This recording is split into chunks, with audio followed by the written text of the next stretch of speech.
मंगलम भगवान विष्णु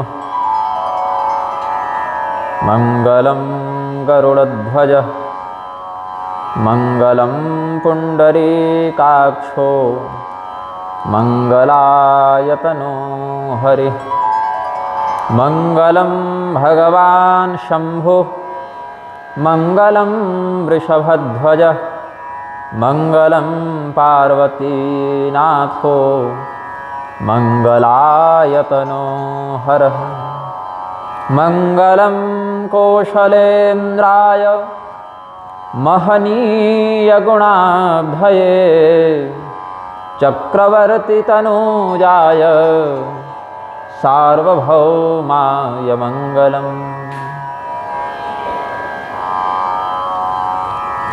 श्रीराम राम रघुनंदन राम राम श्रीराम राम भरताग्रज राम राम श्रीराम राम रणकर्कश राम राम श्रीराम राम शरणं भव राम राम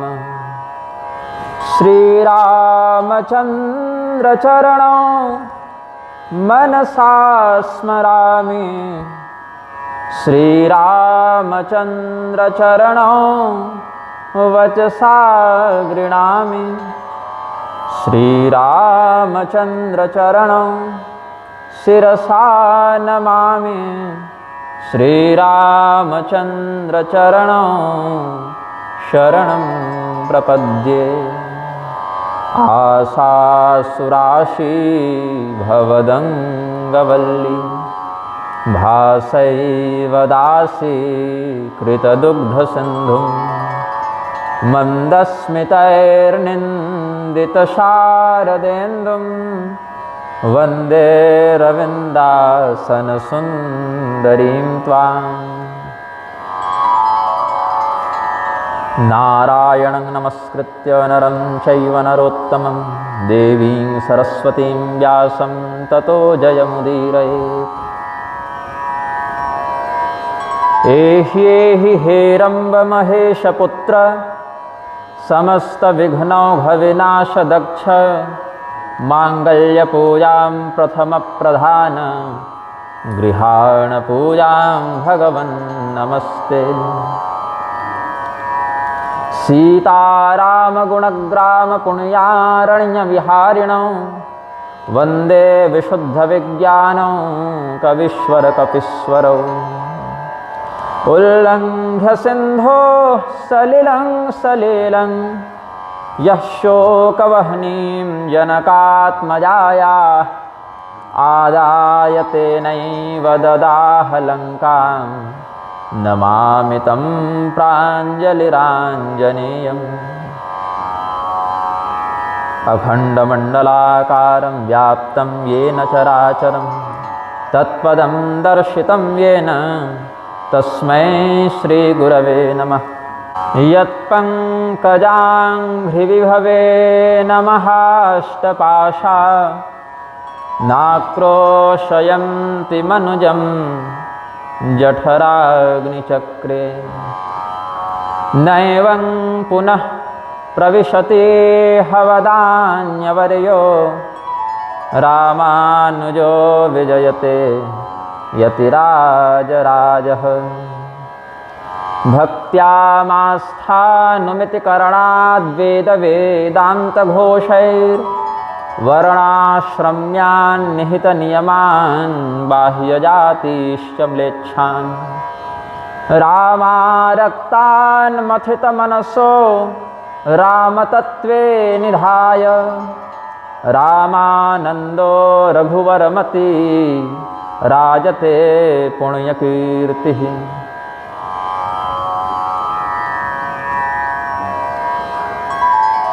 यस्योदये चेह जगत्प्रबुध्यते प्रवर्तते चाखिलकर्मसिद्धये ब्रह्मेन्द्रनारायणरुद्रवन्दितः स नः सदा यच्छतु मङ्गलं रविः।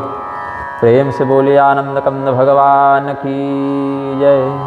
श्री सीतारामचंद्र भगवान की जय।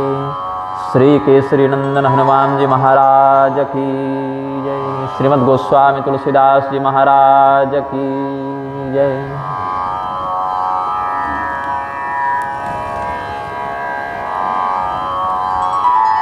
भगवान श्री सीतारामचंद्र जी के अहेतुक अनुग्रह के फलस्वरूप श्रीमद् गोस्वामी तुलसीदास जी महाराज के द्वारा समस्त वेद पुराण स्मृति तंत्र काव्य इतिहास इत्यादि के सार को आलोकित करने वाले इस महान ग्रंथ, जिसको स्वयं भगवान शिव जी ने कलियुग के कलमश से ग्रस्त जीवों के उद्धार के निमित्त प्रेरणा देकर लिखवाया और स्वयं इसके प्रस्तोता भी बने, इसके सूत्रधार भी बने। स्वयं भगवान महादेव ने जिस दिव्य भक्ति ज्ञान वैराग्य प्रवर्धक भगवन माहात्म्य सूचक कथानक को अपने मानस पटल में अंकित करके रखा था, गुप्त करके रखा था, गोस्वामी तुलसीदास जी के माध्यम से उसी को प्रकाशित करवाया। कुछ परंपराओं में वचन है, वाल्मीकि तुलसीदास कलौ देवी भविष्यति, रामचंद्र कथा में ताम भाषाबद्धां करिष्यति। भगवान श्री रामचंद्र जी के चरित्र को जब वाल्मीकि जी ने संस्कृत में लिखा तो संस्कृतज्ञ लोग तो उससे आलोकित हो गए, किंतु कलियुग में संस्कृतज्ञ लोग अधिक नहीं होंगे। इसीलिए जनसामान्य भी भगवान की उस गाथा से, उस कथा से आप्लावित हो सके, इस पवित्र उदार कीर्ति विचार से युक्त महर्षि वाल्मीकि ही तुलसीदास जी के रूप में अवतरित हुए, ऐसा भी संतों के मध्य प्रसिद्ध है। भगवान शिव जी की भविष्यवाणी है, रामचंद्र कथा मेताम या रामचंद्र गिरा मेताम भाषाबद्धां करिष्यति। जनसामान्य जिस भाषा में इस कथानक को समझ सके, उस कथानक को भाषाबद्ध करने के लिए ही वाल्मीकि जी तुलसीदास जी के रूप में अवतरित हुए हैं, ऐसा भी संतों के मध्य प्रसिद्ध है। मंगलाचरण को प्रारंभ करते हैं। सर्वप्रथम गोस्वामी तुलसीदास जी ने विघ्न विनाशक भगवान गणपति का समादर किया है, उनका स्मरण किया है। ज्ञान की अधिष्ठात्री देवी भगवती सरस्वती का वंदन किया है। संस्कृत देवभाषा है और यह भी देव चरित्र है, देवताओं के भी चित्त को पवित्र करने वाले परमात्मा का चरित्र है। इसीलिए इस कथा में कोई विघ्न न पड़ जाए, किसी प्रकार से कोई ऐसा प्रसंग हम न लिख दें जो अशोभनीय हो, जो अशास्त्रीय हो। इन सभी बातों के चिंतन से युक्त गोस्वामी तुलसीदास जी ने भगवान गणपति का और भगवती शारदा का स्मरण किया है, अभिनंदन किया है। वर्णानाम अर्थ संहानाम रसानाम छंदसामपि मंगलानां च कर्तारौ वंदे वाणी विनायकौ। वर्णानाम अर्थ संघानाम, ऐसे वर्ण जो अर्थ को धारण करने वाले हैं। केवल क ख ग घ इस प्रकार से बोलते जाएं तो वर्ण मातृका के तत्व को जानने वाला कोई विशेषज्ञ भले उसका संकेत समझ ले, लेकिन जनसामान्य उससे लाभान्वित नहीं हो पाता। तो अर्थ को प्रकाशित करने में समर्थ जो वर्ण है, अर्थ को बताने में समर्थ जो वर्ण हैं, उन सभी वर्णों के जो अधिष्ठाता देवता हैं। और वर्णों को केवल कहना पर्याप्त नहीं है, अपितु उन शब्दों के प्रयोग से अलग अलग रसों की अभिव्यक्ति होती है। कोई शब्द ऐसा है जिसको सुनकर बड़ा प्रेम होता है, कोई शब्द ऐसा है जिसको सुनकर घृणा होती है, कोई शब्द सुनकर भय लगता है, कोई शब्द सुनकर आश्चर्य होता है।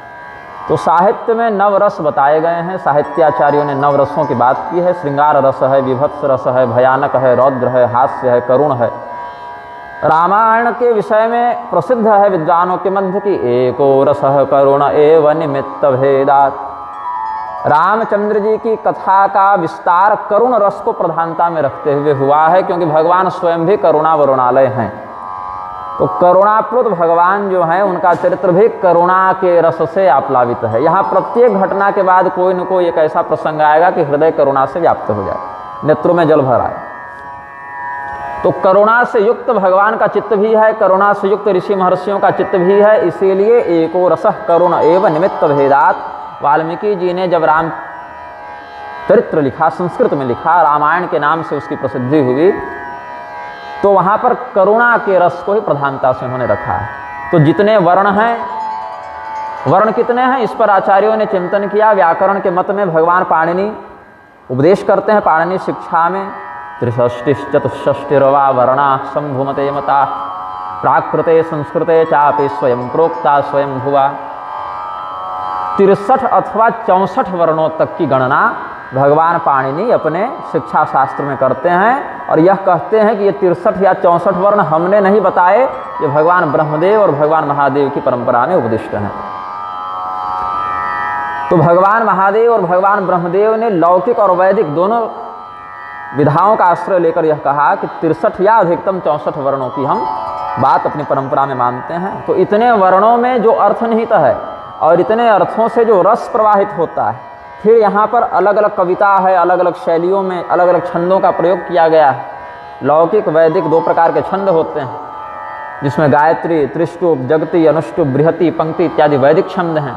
वसंत तिलका, शार्दूल विक्रीडित और मंदाक्रांता, मालिनी, ये सब कुछ लौकिक ग्रंथों में भी ये सब छंद उपलब्ध होते हैं। तो जितने भी वर्ण हैं, जितने भी वर्ण के तात्पर्य को प्रकाशित करने वाले अर्थ हैं, उन अर्थों के माध्यम से जिस प्रकार के रस की अनुभूति होती है और जिस प्रकार के छंद में उनका प्रस्तुतिकरण किया जाता है, वो सबों का उद्देश्य क्या है? हमारे जीवन को मंगलमय बनाना, लौकिक और पारलौकिक। लौकिक मंगल में अच्छा घर हो जाए, अच्छा भोजन मिल जाए, अच्छे वस्त्र हो जाएं, उत्तम स्वास्थ्य हो जाए, ये सब लौकिक मंगल के सूचक हैं। पारलौकिक मंगल में स्वर्ग इत्यादि दिव्य सुखों का उपभोग कर लें, नरक जाने से बचें, देवताओं के ऐश्वर्य का आस्वादन करें, ये पारलौकिक मंगल है। और भगवान कैसे हैं? तो मंगलानाम च मंगलम दैवतम देवतानाम च, देवताओं के भी देवता भगवान हैं, मंगलों के भी मंगल भगवान हैं। तो परम मंगल क्या हो गया कि आवागमन के चक्र से सर्वथा अपने आप को मुक्त करके हम परमात्मा के धाम को प्राप्त कर जाएं। अब जहाँ पर सोहम भाव से आराधना होती है, वहाँ परमात्मा में विलीन हो जाता है, और जहाँ दासोहम भाव से आराधना होती है, वहाँ उस धाम में भगवान के पार्षद बन जाते हैं, सेवक बन जाते हैं, किंकर बन जाते हैं। तो इस प्रकार से दासोहम भाव और सोहम भाव दोनों का प्रयोग करके साधक अपने अपने संप्रदाय परंपरा से भगवान की आराधना करते हैं। तो जितने प्रकार के मंगल हैं, उन सभी प्रकार के मंगलों के प्रस्तोता भगवान गणपति और भगवती शारदा का अभिवादन किया है गोस्वामी तुलसीदास जी ने। पुनश्च आगे कहते हैं, भवानी शंकरौ वंदे श्रद्धा विश्वासरूपिणौ याभ्याम विना न पश्यन्ति सिद्धा स्वान्तस्थमीश्वरम। परमात्मा का वास कहाँ है? तो कहे कि सर्वत्र है। एको विष्णुर्महद्भूतम पृथक भूतान्यनेकशः त्रीन लोकान व्यापी भूतात्मा भुंक्ते विश्व भुगव्ययः।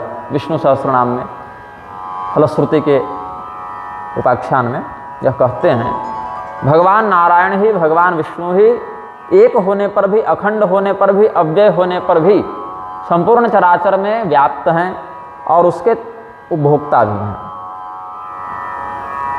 और अब इतना बड़ा ब्रह्मांड, इतना विस्तृत ब्रह्मांड कहाँ कहाँ खोजने निकले? तो कहा हृदय में भी उनका अवलोकन कर लो, क्योंकि ईश्वरः सर्वभूतानां हृद्देशे अर्जुन तिष्ठति। हमारे आपके सभी प्राणियों के हृदय में भी परमात्मा का वास है, और वह परमात्मा वहाँ पर वैसे ही बैठे हैं जैसे कोई नियंत्रक बैठा हो। हमारी क्रियाओं का नियंत्रण करते वही हैं। जैसे किसी प्राणी के अंतर्गत, किसी खोल के अंतर्गत, किसी पिंजरे के अंतर्गत या गाड़ी के अंतर्गत आप बैठ जाते हैं, तो जैसे जैसे आप उसका नियंत्रण करते हैं वैसे वैसे गाड़ी आगे बढ़ती है।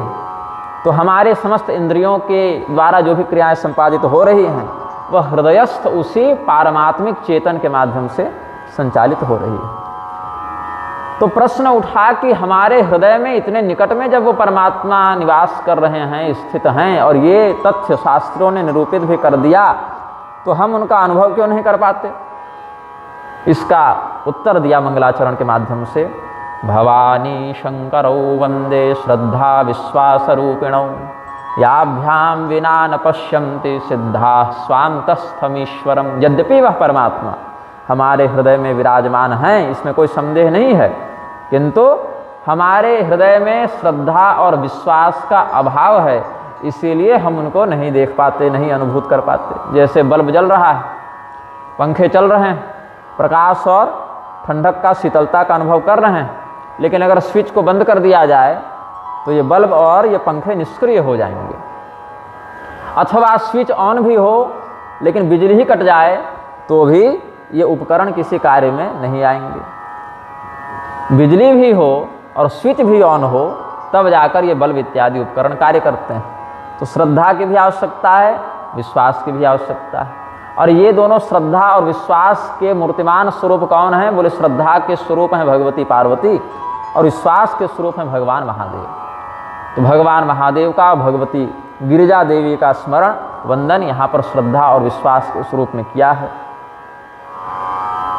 अश्रद्धा से और अविश्वास से वह परमात्मा निकटवर्ती होने पर भी अनुभूत नहीं होता है। भगवान श्री कृष्ण श्रीमद् भगवद गीता में अर्जुन को कहे हैं, अश्रद्धा पूर्वक जो भी कुछ किया जाता है, चाहे जप करो, दान करो, तपस्या करो, वह निष्फल हो जाता है।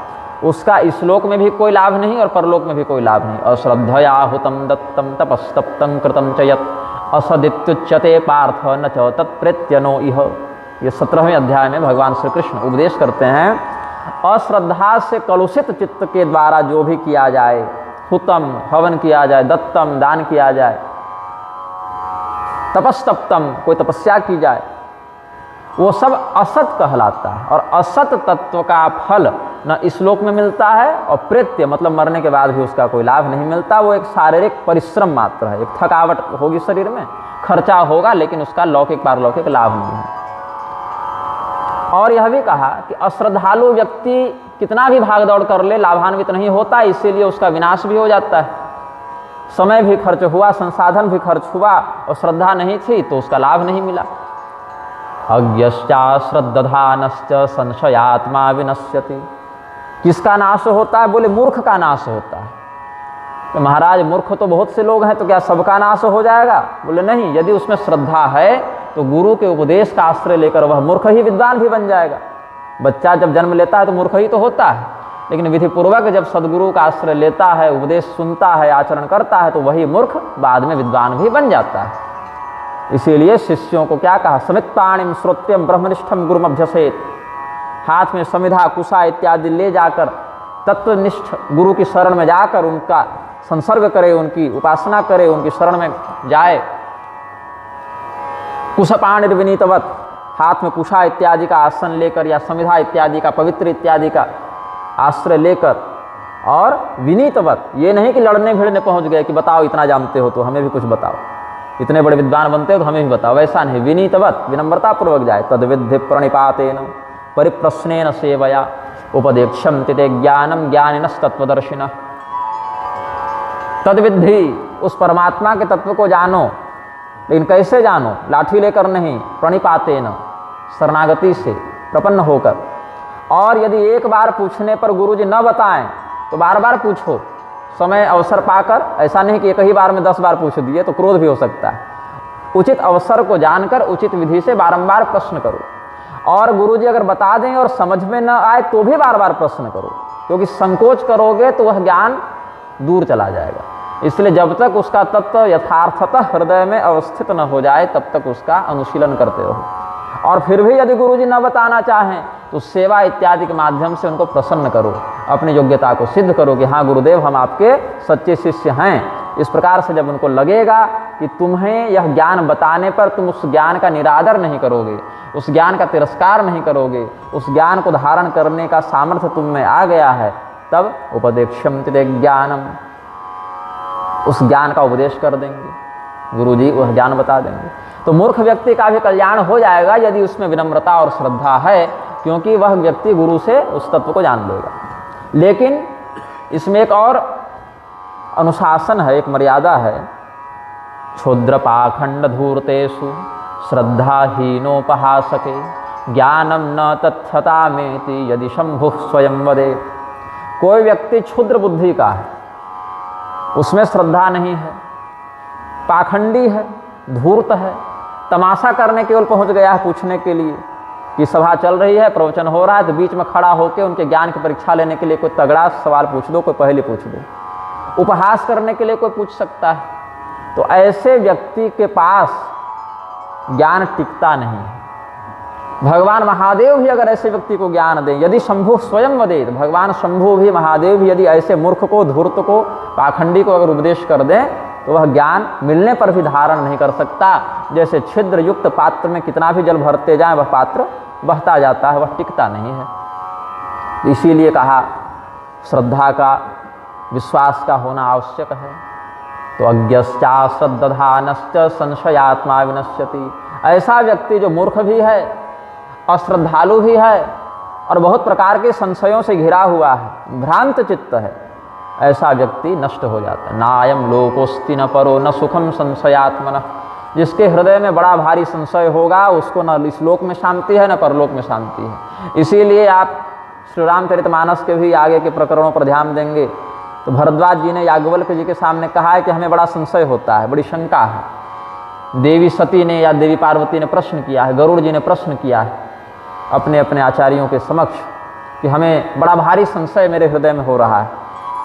तो भगवान की लीला के महात्म्य को, उस लीला के पीछे के कारण को, परिणाम को समझाकर उनके संशय का निवारण किया गया है।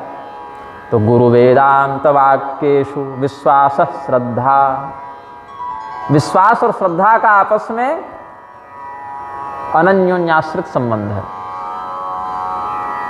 कैसा संबंध है? एक दूसरे के बिना दोनों नहीं टिकते। विश्वास है तो श्रद्धा भी होगी और श्रद्धा है तो विश्वास का भी उदय हो जाएगा। तो अपने गुरु के वचनों पर और शास्त्रीय वेदांत आदि वाक्यों में जो विश्वास है उसी को श्रद्धा भी कहते हैं। अब आगे गुरुदेव का स्मरण किया। वंदे बोधमयम नित्यम गुरुम शंकर रूपिणम यमाश्रितो हि वक्रोपि चंद्र सर्वत्र वंद्यते। जिस प्रकार का संस्कार आपके अंतर्गत होगा वैसा ही आप समाज के साथ व्यवहार करेंगे। जब ग्रहण लगता है, चंद्र ग्रहण लगता है, तो चंद्रमा अपनी सभी कलाओं से पूर्ण होते हैं। पूर्णिमा की रात्रि होती है, लेकिन फिर भी राहु को उनसे प्रेम नहीं होता है, राहु ग्रसने निकल जाता है। चंद्रमा में कोई अभाव नहीं है, 16 कला पूर्ण है चंद्रमा, लेकिन फिर भी उतने सुंदर आह्लादक चंद्रमा को देखकर राहु के मन में क्या प्रेम होता है? नहीं। राहु तो ग्रसने जाता है, ग्रहण लगाता है। और वहीं 2 कला के चंद्रमा, द्वितीया के चंद्रमा, जिसमें बहुत कम गुण है, जिसका प्रकाश बहुत अधिक नहीं है, लेकिन भगवान शिव जब उसका आलोकन करते हैं, उसको देखते हैं, अवलोकन करते हैं, तो अपने जटाजूट में उनको स्थान दे देते हैं, मस्तक पर दे देते हैं। वक्र चंद्रमा की पूजा कोई नहीं करता, पूर्णिमा के चंद्रमा की पूजा लोग करते हैं। लेकिन वही वक्र चंद्रमा जब भगवान महादेव के मस्तक पर आभूषण के रूप में विराजमान हो जाता है, तो शिव जी पर जो दूध दही फूल अक्षत चंदन चढ़ रहा है, तो चंद्रमा को भी प्राप्त होता है। भगवान शिव के साथ साथ उनकी भी अर्चना हो जाती है। ऐसे ही कोई अयोग्य शिष्य भी हो, लेकिन योग्य गुरु की संगति मिल जाए और उस गुरु के प्रति उसको श्रद्धा विश्वास भी हो, तो एक समय ऐसा आता है जो गुरु जी उसको अपने समान ही वंदनीय और पूजनीय भी बना लेते हैं।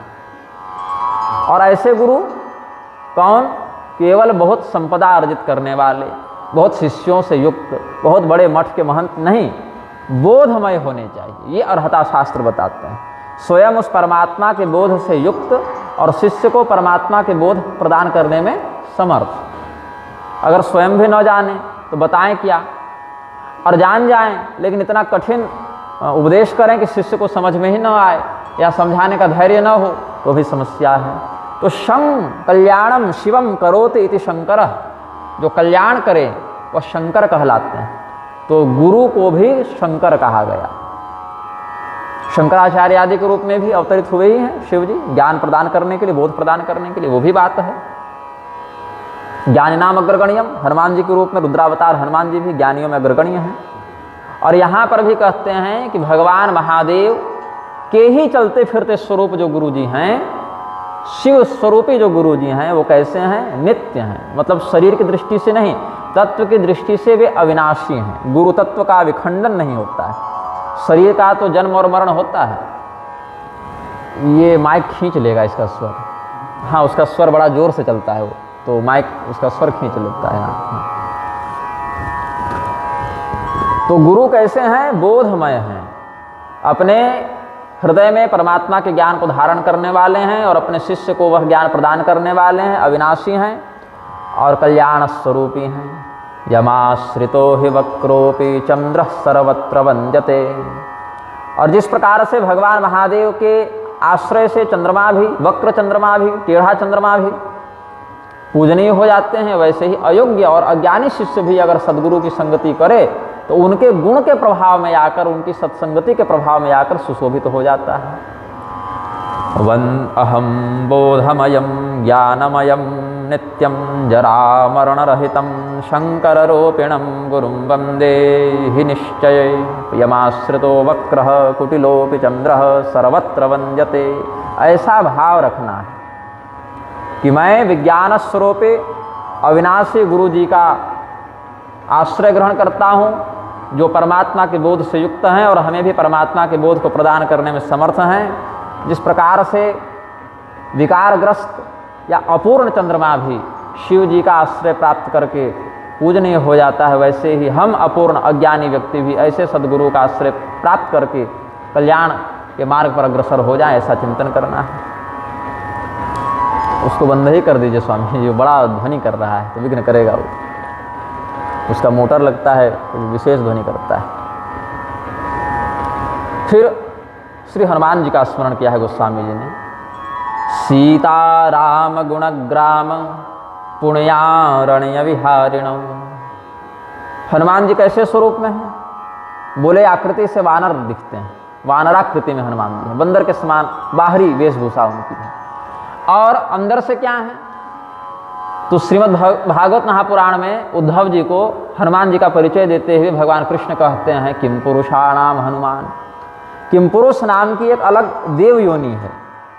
जैसे मनुष्य योनि है, पशु योनि है, देव योनि है, तो मनुष्यों में भी विविध प्रकार के मनुष्य होते हैं, अलग अलग जाति वर्ण रंग रूप के मनुष्य होते हैं।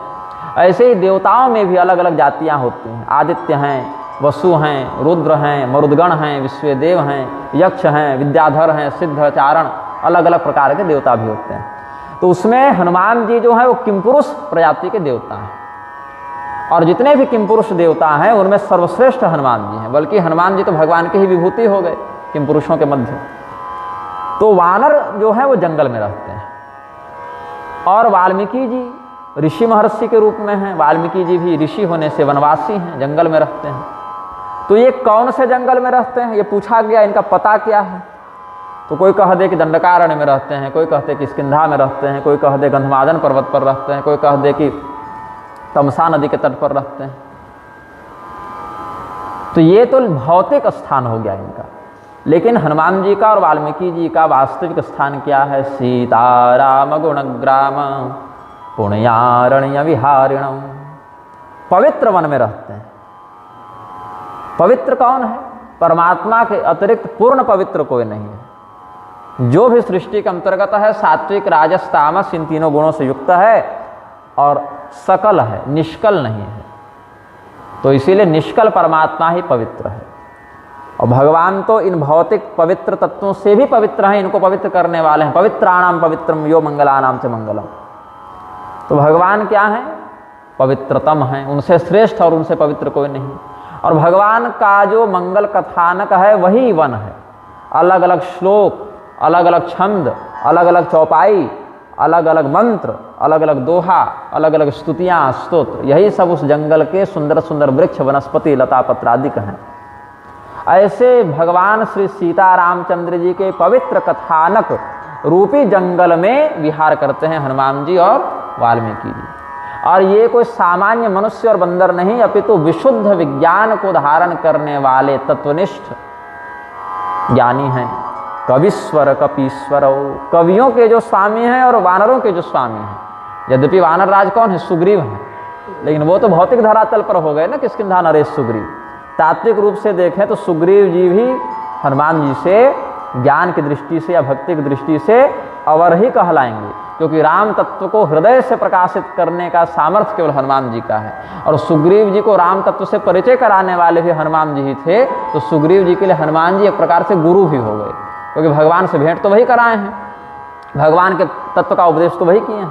तो इसीलिए यहाँ पर कविश्वर कपीश्वर, ऐसा एक ही श्लोक में आदि कवि वाल्मीकि जी का और भगवान के परम ज्ञानी भक्त, ज्ञान मार्ग में भी सिद्ध हैं हनुमान जी और भक्ति मार्ग में भी सिद्ध हैं हनुमान जी, तो उन दोनों का स्मरण किया है। फिर भगवती सीता जी का स्मरण किया।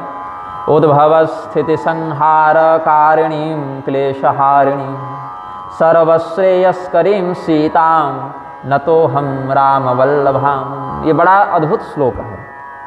राम वल्लभाम, भगवती सीता जी की क्या उपाधि यहाँ है? 4 उपाधियाँ हैं। उद्भव स्थिति संहार कारिणी, ये पहली उपाधि हो गई। सृष्टि स्थिति संहार में जो प्रधान हेतु हैं। क्लेशहारिणी, समस्त क्लेशों का जो हरण करने वाली, ये दूसरी उपाधि हो गई। और सर्वश्रेयस्करीं, सभी प्रकार के कल्याण को प्रदान करने वाली, ये तीसरी उपाधि हो गई। और सीताम, वो तो नाम हो गया। न तो हम प्रणाम करते हैं राम वल्लभाम, भगवान श्री रामचंद्र जी की जो प्रियतमा है, वल्लभा है, वो चौथी उपाधि हो गई। तो एक एक उपाधि पर चिंतन करते हैं। हनुमान जी ने जब परिचय पूछा सीता जी से, आप कौन हैं? बाहर से नहीं कि जनक जी की पुत्री हैं और दशरथ जी की बहू हैं, ये सब नहीं, आप कौन हैं तत्व बताइए। अध्यात्म रामायण में ये वर्णन है। तो मां विद्धि मूल प्रकृतिम सर्ग स्थित्यम तकारिणी या सृष्टि स्थित्यम तकारिणी, हे हनुमान मुझे मूल प्रकृति जानो। परमात्मा की शक्ति प्रकृति, उसके भी माया अविद्या परमा ये सब बहुत प्रकार हैं। तो जो मूल प्रकृति है, विशुद्ध प्रकृति है, जिसमें कोई दोष नहीं है, तीनों गुणों का जो उद्भव कराने वाली है। एक त्रिगुणात्मिका माया अलग होती है, वो तीनों गुणों से आबद्ध है, मिली हुई है, और एक तीनों गुणों से अतीत शक्ति होती है। तो वही मूल प्रकृति जो सृष्टि स्थिति विनाश में एक रस, अखंड रस से समर्थ है, वो हम हैं। यहाँ पर गोस्वामी जी उसी भाव का आश्रय लेकर वर्णन करते हैं। उद्भव स्थिति संहार कारिणी क्लेशहारिणी, इस संपूर्ण सृष्टि प्रपंच का विलास जिनकी इच्छा से हो जाता है, जिनकी कृपा से इसकी स्थिति बनी रहती है, और जिनके क्रोध से इसका शमन हो जाता है। सृष्टि करने के लिए इच्छा शक्ति की आवश्यकता होती है। सो कामयत प्रजा सृजेयेति, उस परमात्मा ने कामना की कि हम इस प्रजा की सृष्टि करें। निष्कल परमात्मा ने कामना नहीं की। निष्कल परमात्मा तो निष्काम भी होता है, उसमें कोई कामना इच्छा उद्भूत नहीं होती। सशक्तिक परमात्मा ने सकलावस्था में यह कामना की हम प्रजा की सृष्टि करें। तो अलग अलग देवताओं के, तत्वों के, तन्मात्राओं के रचना में वो सृष्टि हो गई। और 3 शक्तियां हैं भगवान की। ऐसे तो अनंत शक्तिशाली हैं भगवान, लेकिन इन तीनों कार्यों को करने के लिए भगवान 3 शक्तियों का प्रयोग करते हैं। ब्रह्मदेव भगवती सीता की स्तुति में कहते हैं, सीतोपनिषद में जो वैदिक सिद्धांत प्रतिपादित किया गया है, इच्छा ज्ञान क्रिया शक्ति त्रयम यद्भाव साधनम तद्ब्रह्म सत्ता सामान्यम सीता तत्वमुपास्महे। जब भगवान ब्रह्मदेव ने भगवती जानकी जी का स्मरण किया, वर्णन किया, तो क्या कहते हैं? इच्छा शक्ति, ज्ञान शक्ति और क्रिया शक्ति, ये जहां सहजता से विहार करें, इन तीनों का साधन जहां सहजावस्था में संपादित हो जाए, ऐसे परमात्मा की स्वाभाविकी सत्ता का नाम सीता है, और उन्हीं सीता तत्व की हम आराधना करते हैं। ये भगवान ब्रह्मदेव का भाव है सीतोपनिषद में। अध्यात्म रामायण का बता ही चुके हैं। तो यहाँ पर इच्छा शक्ति, क्रिया शक्ति, ज्ञान शक्ति, इच्छा ज्ञान क्रिया शक्ति, 3 शक्ति का सृष्टि स्थिति संहार में अधिग्रहण किया है गोस्वामी जी ने। फिर कहा क्लेशहारिणी, क्लेश का हरण करने वाली हैं भगवती सीता जी। क्लेश किसको कहते हैं? दुख को क्लेश कहते हैं, एक सामान्य अर्थ ऐसा लगता है।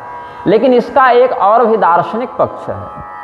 महर्षि पतंजलि उपदिष्ट करते हैं, अविद्या अस्मिता राग द्वेषाभिनिवेशा पंच क्लेशा। क्लेश के भी 5 प्रकार होते हैं, अविद्या, अस्मिता, राग, द्वेष और अभिनिवेश। तो क्लेश के 5 प्रकार। अविद्या, अविद्या क्या है? जीव भी चेतन है, परमात्मा भी चेतन है। विद्या और अविद्या दोनों की चर्चा, जिक्र, वर्णन गोस्वामी जी कर ही चुके हैं आगे के प्रसंगों में। जो समयानुसार वहां तक पहुंचेंगे तो फिर व्याख्यान करेंगे। अविद्या क्या है? दोनों प्रकार के चेतन में भेद देखना अविद्या है। जैसे अभी हमको क्या लग रहा है कि हम शरीर हैं और परमात्मा हमसे भिन्न है। ये जो अनुभव हो रहा है, भूख, प्यास, ठंडी, गर्मी, जाड़ा, ये सब कहाँ अनुभव हो रहा है? शरीर में हो रहा है। और हम उससे सुखी दुखी क्यों अनुभूत करते हैं? क्योंकि हमको लग रहा है कि हम ही शरीर हैं। और परमात्मा की आराधना किस उद्देश्य से करते हैं? कि इस दुख से हमें बचाइए। तो यहाँ पर हम क्या देख रहे हैं कि हम शरीर हैं, परमात्मा हमसे भिन्न कोई अलग तत्व है। यही अविद्या है। परमात्मा से स्वयं को अभिन्न देखना और शरीर जड़ तत्व से स्वयं को अलग देखना विद्या है। और ये अविद्या जब तक रहेगी तब तक बहुत प्रपंचों को जन्म देती है। जीव और ईश्वर में जो भेद है वो कल्पित भेद है। कल्पितो नैव वस्तुतः, ये उपनिषद का सिद्धांत। कल्पित भेद कैसे है? जैसे धान और चावल में जो भेद है वो कल्पित भेद है, तात्विक भेद नहीं है। कल्पित भेद कैसे हो गया? तो अनाज के ऊपर छिलका लगा है तो हमने कहा धान है, और छिलका हट गया तो वही कह दिए चावल है। तो वहाँ जो छिलका है वही कल्पित भेद का कारण है, अन्न में कोई अंतर नहीं हुआ।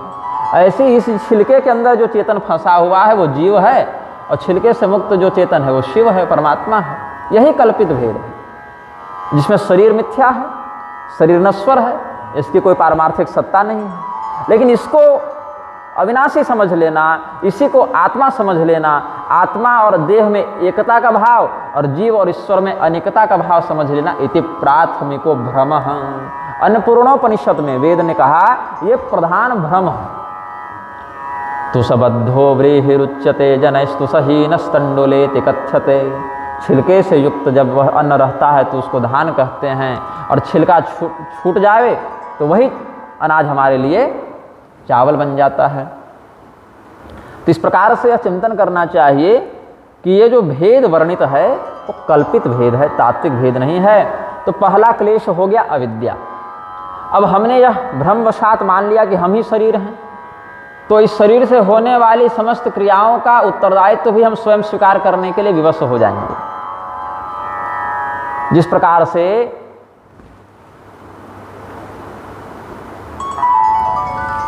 अलग अलग कमरे में जाकर हम बैठ जाएं, किसी कमरे के ऊपर पत्थर फेंक दें, किसी कमरे के ऊपर बारिश हो जाए, किसी कमरे के ऊपर सोना चांदी रख दें और किसी कमरे के ऊपर कचड़ा रख दें, तो कमरे की छत पर जो क्रियाएं हो रही हैं उससे कमरे के अंदर बैठे हुए हम प्रभावित नहीं होते। बारिश हो रही है तो भीग नहीं रहे, बर्फबारी हो रही है तो ठंड नहीं लग रही क्योंकि घर के अंदर है। वैसे ही शरीर के अंदर पड़ा हुआ चेतन शरीर के साथ जितनी क्रियाएं हो रही हैं उसका तात्विक उपभोग नहीं करता। वो भ्रम है कि हम शरीर हैं, इसीलिए जब तक वो अविद्या बनी रहेगी तब तक तो अनुभव होगा, लेकिन अविद्या रूपी ग्रंथि के मिटने पर वो भ्रम भी चला जाता है। तो अपने आप को कर्ता होने का जो कर्ताभिमान है वही अस्मिता कहलाता है। मैं बोल रहा हूँ, आप सुन रहे हैं, इस प्रकार का एक कर्ता का जो भाव बना वही अस्मिता है। बोल हम नहीं रहे, मुख बोल रहा है, वाग इंद्रिय बोल रही है। आत्मा जो है वह किसी भी क्रिया में लिप्त नहीं होती। हाँ, आत्मा की उपस्थिति से क्रियाएं संपादित होती हैं, आत्मा की उपस्थिति से क्रिया संपादित होती है। जैसे बहुत ज़्यादा धूप है, हम धूप में बैठ गए तो शरीर से पसीना निकलने लगा। अब इसमें सूर्य देव की कोई इच्छा नहीं है कि पसीना निकाल दें, वो तो धूप की उपस्थिति से अपने आप पसीना निकल गया। ऐसे ही आत्मा और शरीर की उपस्थिति होगी एक साथ तो जितनी इंद्रियाएं हैं सब सक्रिय हो जाएंगी और अलग अलग इंद्रिय अपना अपना काम करने लगेगी। नेत्रों से देखने लगेगा, कानों से सुनने लगेगा, मुख से बोलने लगेगा, हाथ पैर अलग अलग अंग अपने अपने काम करने लगेंगे। अब इसमें अगर वो स्वयं को देह मान लेता है, कर्ता मान लेता है, तो उसके शुभ और अशुभ पाप पुण्यादि फलों को भी वह भोगेगा। अवश्यमेव भोक्तव्यम कृतं कर्म शुभाशुभम, मैं इस कार्य को करता हूँ, ऐसा अगर अभिमान करेगा तो वह उस शुभ या अशुभ कर्म के फल को भी व्यवस्थापूर्वक भोगेगा। और अगर उसको कर्ताभिमान व्याप्त नहीं करे, निर्लिप्त भाव से, निष्काम भाव से, केवल गुणा गुणेषु वर्तन्त इति मत्वा न सज्जते, शरीर के सभी अंग सभी गुण अपने अपने अनुसार कार्य कर रहे हैं, हम केवल देखने वाले दृष्टा हैं, साक्षी हैं, केवल उसमें लिप्त नहीं हैं, ऐसा विवेक जब जागृत होगा तब क्या होगा? यस्य नाहं कृतो भावो बुद्धिर यस्य न लिप्यते हत्वापि स इमान् लोकान् न हन्ति न निबध्यते। भगवान श्री कृष्ण ने गीता के 18वें अध्याय में अर्जुन को यह रहस्य बताया कि मैं इस कार्य को करने वाला हूँ, ऐसा जब तक अभिमान करोगे तब तक तो उस काम के अच्छे बुरे परिणाम को भोगने के लिए विवश हो, लेकिन जब कर्ताभिमान से परे पहुँच जाओगे अर्जुन, तो पूरे ब्रह्मांड का भी वध कर दोगे तो किसी के वध का पाप नहीं लगेगा। यही कारण है कि भगवान महादेव कर्ताभिमान से निर्लिप्त होकर पूरे ब्रह्मांड का संहार कर देते हैं, लेकिन उनको कोई पाप पुण्य नहीं लगता। ये उनका ऐश्वर्य है, ये उनके ब्राह्मी स्थिति का प्रमाण है। और उसी ब्राह्मी स्थिति पर जब साधक पहुंच जाए तो चाहे वो अच्छा करे चाहे बुरा करे, शरीर से क्रियाएं हो रही हैं, इसीलिए उसके परिणाम को वो भोगता नहीं है। इस प्रकार का उदाहरण हम लोग को दत्तात्रेय जी के जीवन चरित्र में देखने को मिलता है, सुतीक्ष्ण जी के, सर्वभंग जी के जीवन में देखने को मिलता है। तो ये दूसरा क्लेश क्या है? अस्मिता है। फिर सुखानुसयी रागः दुखानुसयी द्वेषः, किसी भी तत्व के जितने भी अवगुण हैं उन अवगुणों की उपेक्षा करके किसी एक गुण के प्रति बहुत अधिक आसक्त हो जाने को राग कहते हैं। बहुत बुराई है शराब में, लेकिन नशा अच्छा लग रहा है शराबी को, तो उसी के पीछे अपना पूरा जीवन बर्बाद किए हुए, तो राग हो गया उसमें। और द्वेष, किसी तत्व में बहुत अधिक गुण भी हों लेकिन किसी एक अवगुण को ध्यान में रखकर उससे सर्वतोभावेन घृणा करना, ये द्वेष है। तो राग और द्वेष दोनों अनियंत्रित हो जावे तो क्लेश बन जाते हैं। अब भगवान के प्रति राग होना तो पुरुषार्थ है, संसार के प्रति द्वेष होना भी पुरुषार्थ है, लेकिन भगवान से द्वेष हो जाए और संसार से राग हो जाए तो ये अविद्या, अस्मिता इत्यादि के समान ही एक क्लेश है, इसको कष्ट कहा है। और पांचवा क्लेश क्या है? उसको कहते हैं अभिनिवेश। स्वरसवाहे विदुषो तथाभिरूढ़ोभिनिवेशः।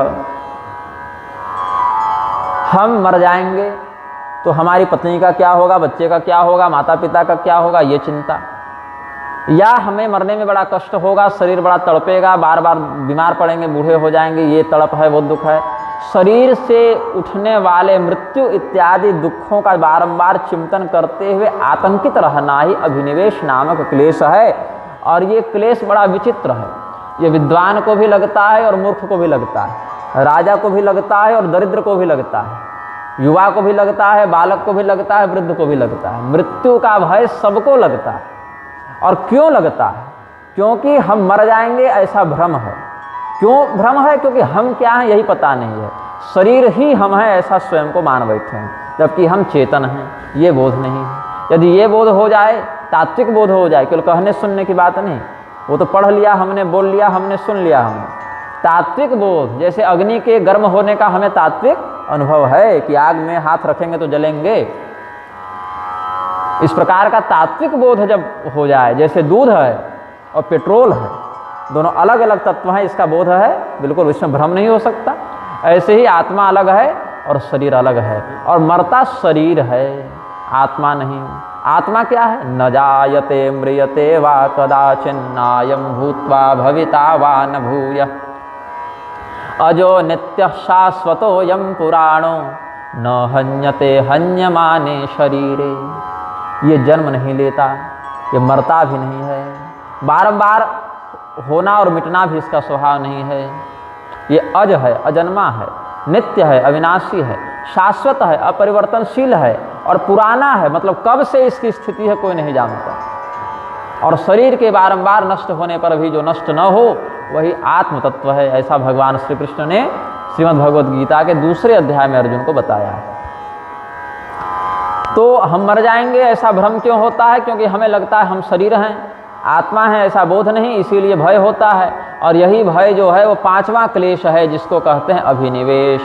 तो अविद्या, अस्मिता, राग, द्वेष और अभिनिवेश, इन पांचों प्रकार के क्लेशों से जो जीव पीड़ित हो रहा है, उस जीव के क्लेश का हरण करने वाली शक्ति का ही नाम है सीता। ऐसी भगवती सीता जी का वंदन गोस्वामी जी कर रहे हैं। फिर कहा सर्वश्रेयस्करीम, जितने प्रकार के कल्याण हैं, जितने प्रकार के श्रेयस्कर तत्व हैं, वो भगवती सीता जी प्रदान करती हैं। अब अलग अलग लोग अलग अलग इच्छाओं को लेकर भगवान का भजन करते हैं। कोई व्यक्ति कहता है कि प्रभु हम बहुत बीमार हैं तो हमें स्वस्थ कर दीजिए। कोई कहता है बहुत गरीब हैं तो कुछ धन दे दीजिए। कोई कहता है कि स्वस्थ तो हैं, धन भी है, शत्रु बहुत अधिक है तो उसका संहार कर दीजिए। कोई कहता है कि प्रभु शत्रु भी नहीं है, दरिद्रता भी नहीं है, रोग भी नहीं है, लेकिन मूर्ख हैं, आपके विषय में जानते नहीं तो ज्ञान दे दीजिए। अलग अलग इच्छाओं से लोग भगवान का भजन करते हैं। आर्त भक्त है, अर्थार्थी भक्त है, जिज्ञासु है। इन समस्त स्थितियों का अतिक्रमण करके जो आगे बढ़ जावे, वो भक्त फिर ज्ञानी हो जाता है। भगवान अपने अपने भक्तों को उनकी उनकी रुचि के अनुसार, योग्यता के अनुसार फल भी प्रदान करते हैं। जिस जिस प्रकार से चिंतन करते हुए जो भक्त ये यथा माम प्रपद्यन्ते तांस तथैव भजाम्यहम्, ये सब भगवान ने कहा ही है। उसी प्रकार का संबंध, उसी प्रकार का परिणाम भगवान प्रदान करते हैं।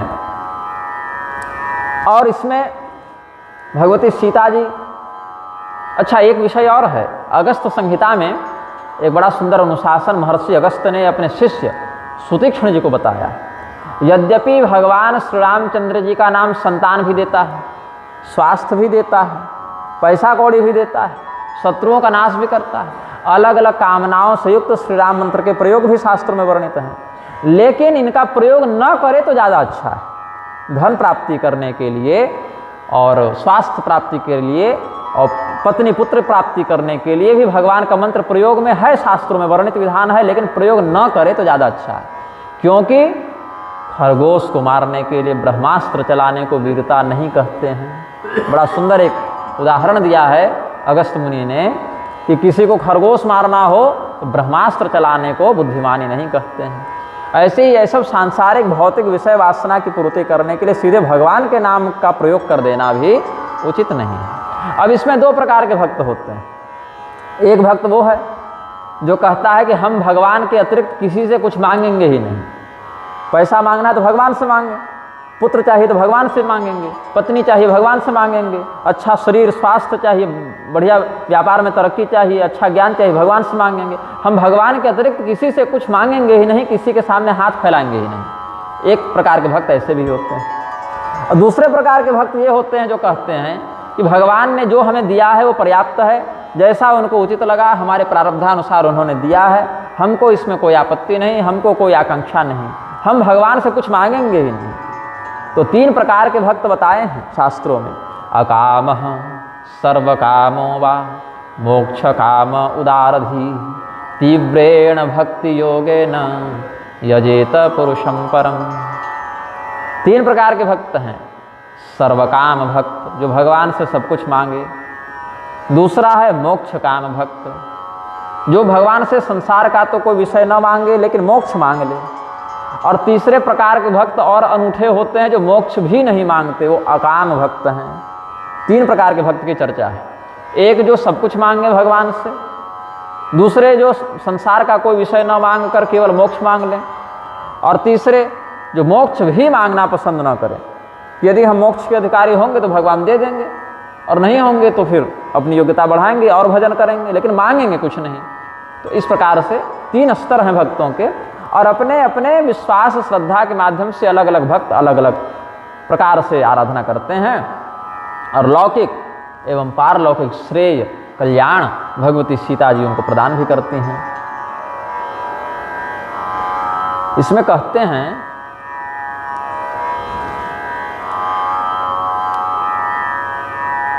अंत में जाकर राम वल्लभा, भगवती सीता जी कैसी हैं? श्री रामचंद्र जी की वल्लभा हैं।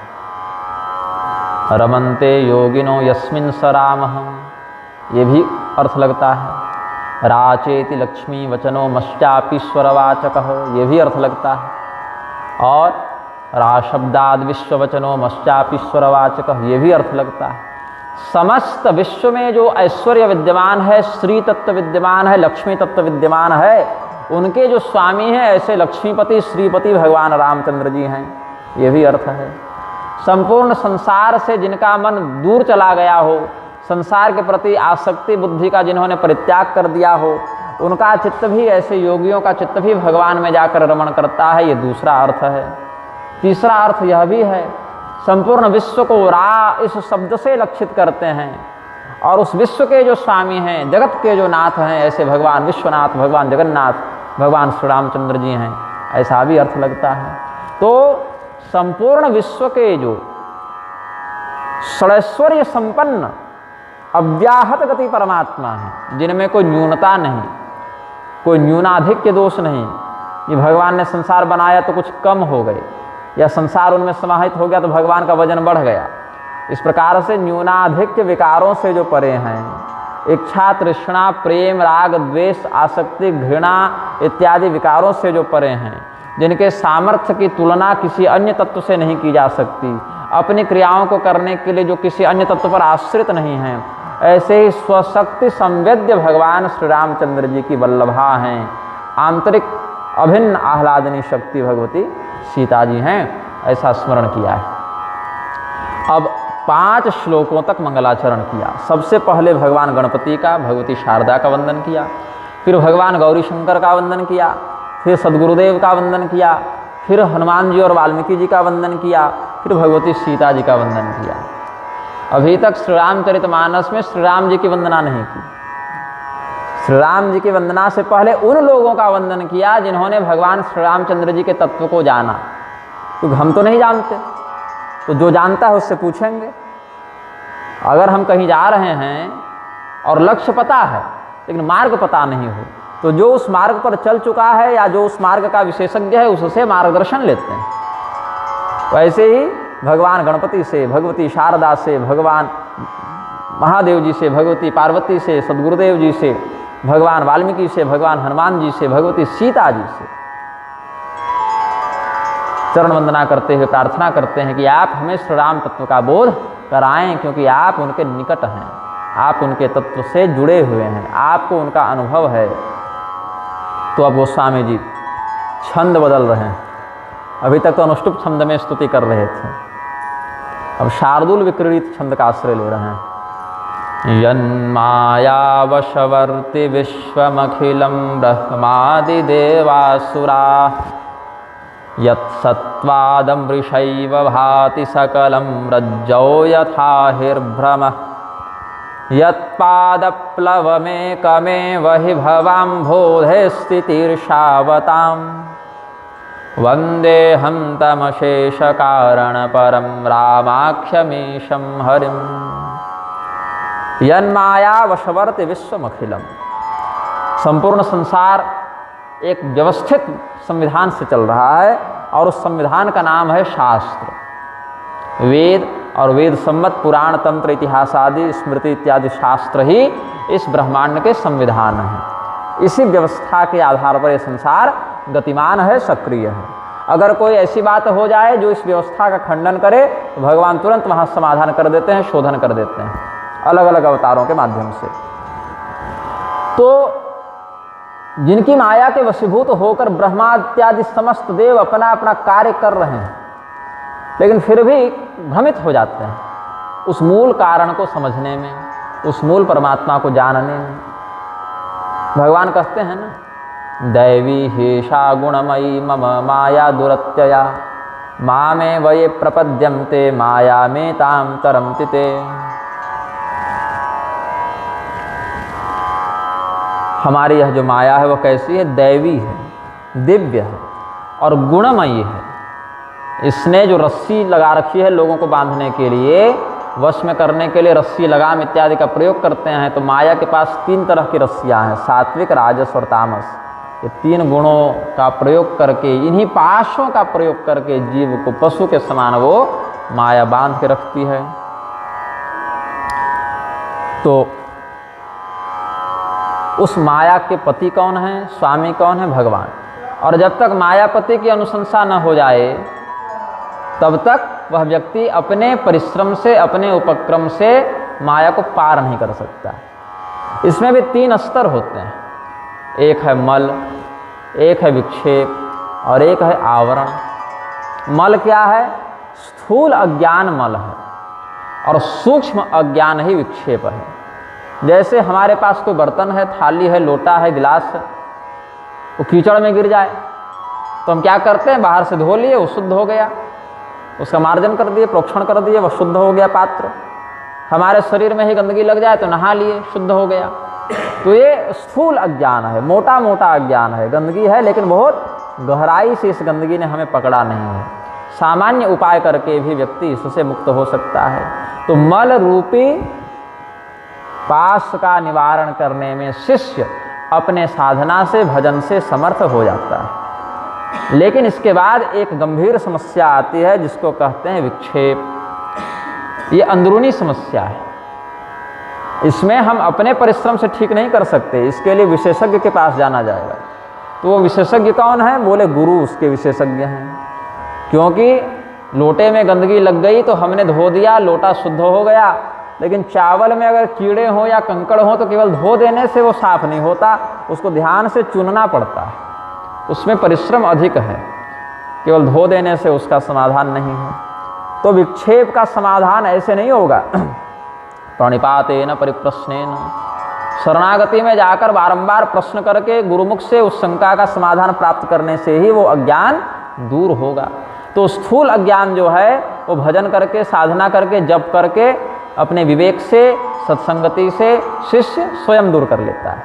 लेकिन विक्षेप वह दूर नहीं कर पाता तो फिर गुरु जी से पूछता है कि गुरु जी अपने चिंतन से तो हम इसका समाधान नहीं कर पाए, तो आप इसका रहस्य हमें बताइए।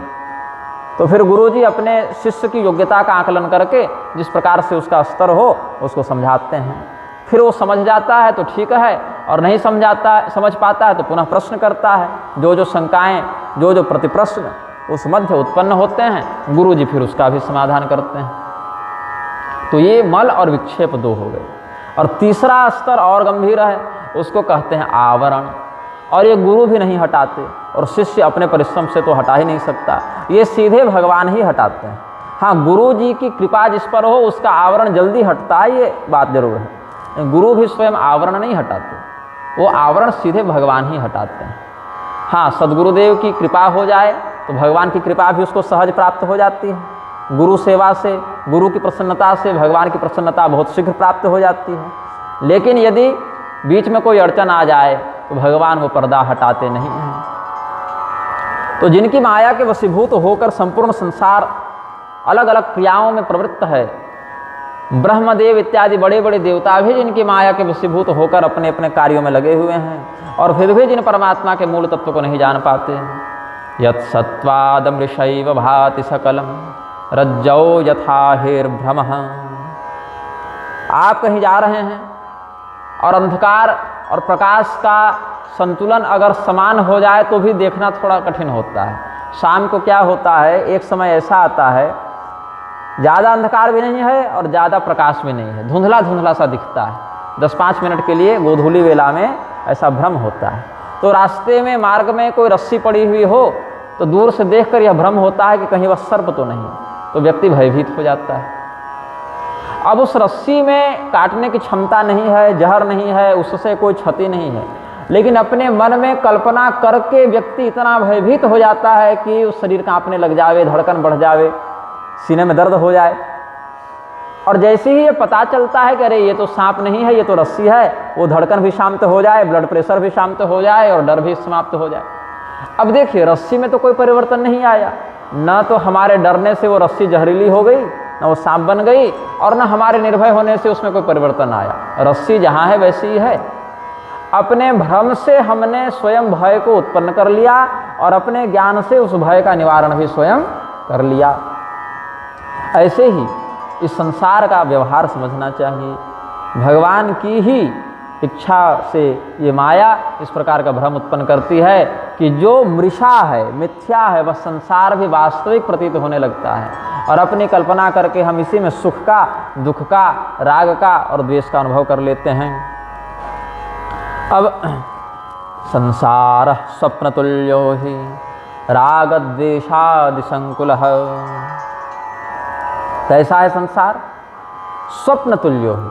आदि शंकराचार्य जी उपदेश करते हैं कि संसार जो है वह सपने के समान है। जैसे हम जब सोते हैं तो वहाँ एक परिवार मिलता है, कुछ मित्र मिलते हैं, कुछ शत्रु मिलते हैं, कहीं लॉटरी लग जाती है, कभी पैसा मिल जाता है, कभी डकैत मिल जाते हैं, कभी अच्छे घटनाओं को देखते हैं, कभी बुरी घटनाओं को देखते हैं और वैसे ही सुख और दुख का अनुभव भी कर लेते हैं। लेकिन क्या उसका वास्तविक प्रभाव हमारे बाहर वास्तविक जीवन में पड़ता है? नहीं पड़ता है। सपने में बहुत ज़्यादा धन भी मिल जाए तो भी इधर कोई प्रभाव नहीं, और कोई हमारी हत्या भी करके चला जाए तो भी इधर कोई प्रभाव नहीं। जगने पर वह मिथ्या प्रतीत होता है। वैसे ही जब ज्ञान चक्षु खुलते हैं तो ये संसार का सपना भी टूटता है, और इसमें कोई फूलमाला आकर चढ़ावे तो भी कोई दिक्कत नहीं, कोई 10 जूते मार दे तो भी कोई दिक्कत नहीं। लेकिन ये स्थिति बड़ी दुर्लभ है, और ये स्थिति केवल बोलने, कहने, सुनने से नहीं प्राप्त होती है। भगवान जब तक कृपा करके स्वयं ये विवेक जागृत न कर दें तब तक ये अनुभूति बड़ी दुर्लभ है। यत्पादप्लवमेकमेव हि भवां बोधे स्थितिर्षावतां। भवां बोधि, अम्भोधि कहते हैं समुद्र को। ये कैसा समुद्र है? बोले संसार को ही समुद्र मान लो। हम समुद्र में पड़े हुए हैं, डूब रहे हैं, यही मान लो। और इसमें तरणी कौन है? नौका कौन है? तो भगवान के चरणों की शरणागति ही, भगवान के चरणारविंद ही वह नौका है जो हमें इस भवसागर से कुशलता पूर्वक पार ले जाए। बीच में उतारेंगे नहीं, एक बार चढ़ गए तो फिर पार ही उतारेंगे वो। बाकी जगह संभावना हो सकती है कि नीचे कोई झगड़ा हो जाए तो फेंक दे वहाँ से, लेकिन भगवान ये वचन देते हैं कि जो एक बार हमारा भक्त हो गया, बीच में अगर वो गड़बड़ भी कर दे, कोई अधर्म भी उससे हो जाए, तो हम उसको संभाल लेते हैं, उसका साथ छोड़ते नहीं हैं। कौन्तेय प्रतिजानीहि न मे भक्तः प्रणश्यति। हे अर्जुन, इस बात को निश्चित ही जानो कि मेरा भक्त कभी नष्ट नहीं होता है। हाँ, हो सकता है कई बार हमारी ही माया की इच्छा के कारण ऊपर नीचे कुछ बात हो जावे कदाचित, जैसे देवर्षि नारद भी एक बार मोहित हो गए, गरुड़ जी मोहित हो गए, तो ऐसा हो सकता है कभी कदाचित, लेकिन उसका नाश नहीं होगा। काकभूषुंडी जी भी मोहित हो गए लेकिन नाश नहीं होगा, मार्कंडेय जी मोहित हो गए लेकिन नाश नहीं होगा। हम उसको अपना आश्वासन देते हैं, जैसे कोई सामान आप खरीदने जावे तो गारंटी कार्ड मिलती है। ये विश्व की, ब्रह्मांड की सबसे बड़ी गारंटी भगवान दिए हैं कि कौन्तेय प्रतिजानीहि न मे भक्तः प्रणश्यति। हमारे भक्त का नाश हम नहीं होने देंगे। जो इस संसार से बाहर निकलना चाहता है, जो तितिर्षु है, तितिर्षु, मुमुक्षु, युत्सु, ये सब शब्द हैं। युद्ध करने की इच्छा युत्सु कहलाती है, युत्सु व्यक्ति को कहते हैं। मुमुर्षु जो मोक्ष चाहता है, और मुमुक्षु जो मोक्ष चाहता है, मुमुर्षु जो मरणशील है, मुमुर्षु जो मरणशील है, जो मरना चाहता है, और मुमुक्षु जो मोक्ष चाहता है, और जिज्ञासु जो ज्ञान चाहता है, पिपासु जो पीना चाहता है। वैसे यहाँ कहे तितिर्षु जो तैरना चाहता है, पार जाना चाहता है। तो कहाँ से? भवाम बोधेश तितिर्षु। और तितिर्षावताम केवल एक नहीं, अनेकों लोग जो इस संसार से पार जाना चाहते हैं, उनके लिए नौका के समान भगवान के चरण कमल हैं। वंदेहम तमशेष कारण परम रामाक्षमीशम हरिम। भगवान श्री रामचंद्र जी के नाम से जिस परमात्मा का, जिस विष्णु तत्व का, जिस हरि तत्व का आख्यान आचार्यगण करते हैं, समस्त तत्वों के कारण और समस्त तत्वों को बनाने वाले ऐसे भगवान हरि का हम वंदन करते हैं, जिनको इस ग्रंथ में श्री राम नाम के परिचय से बताया गया है। भगवान की स्तुति की है, फिर एक प्रतिज्ञा की है। कोई भी ग्रंथ लिखा जाता है तो ग्रंथ की प्रतिज्ञा होती है। उस ग्रंथ का विषय क्या है, उस ग्रंथ को लिखने का प्रयोजन क्या है। 4 बातें होती हैं। ग्रंथ लिखा किसने, किस उद्देश्य से लिखा, किसके लिए लिखा, और उसमें प्रतिपाद्य विषय क्या है। तो इस श्री रामचरितमानस का प्रतिपाद्य विषय क्या है, इसमें वर्णन क्या किया गया, इसको लिखने का उद्देश्य क्या था। क्योंकि प्रयोजन मनुद्देश्य मंदोपि न प्रवर्तते। मूर्ख से मूर्ख व्यक्ति भी जब तक कोई उद्देश्य न हो कोई काम करता नहीं है।